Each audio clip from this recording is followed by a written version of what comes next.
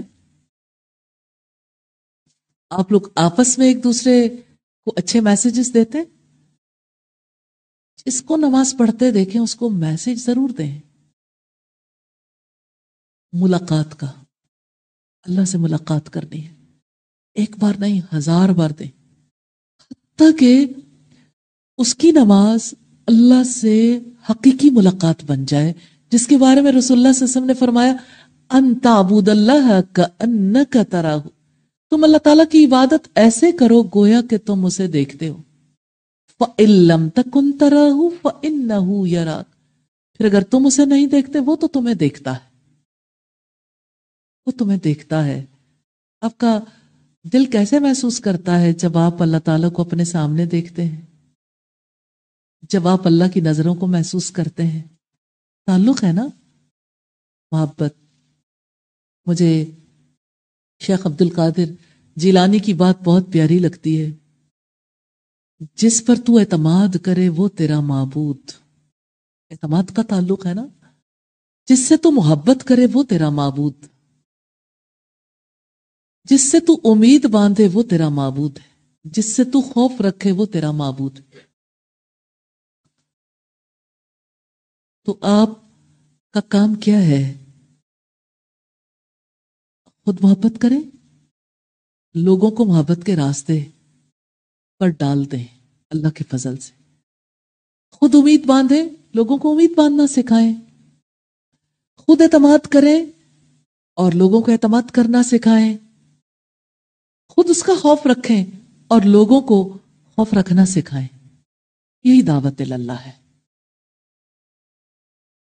ہاں، اسی محبت سے دل روشن ہو جائیں گے انشاءاللہ. انشاءاللہ تو اسے دل میں رکھنا ہے انشاءاللہ، اپنے بھی اور دوسروں کے دلوں میں بھی. دعوت اللہ کا کام آپ کو کیسا لگتا ہے؟ کوئی سوال کرنا چاہیں، کچھ اظہار کرنا چاہیں؟ جی. دعوت اللہ، اللہ کی طرف بلانا. جب تک آپ پریکٹیکلی کچھ کریں گے نہیں تو ایکسپریس کیسے کریں گے؟ اتنے ہی پیار اور محبت کے ساتھ جب آپ لوگوں کے دلوں میں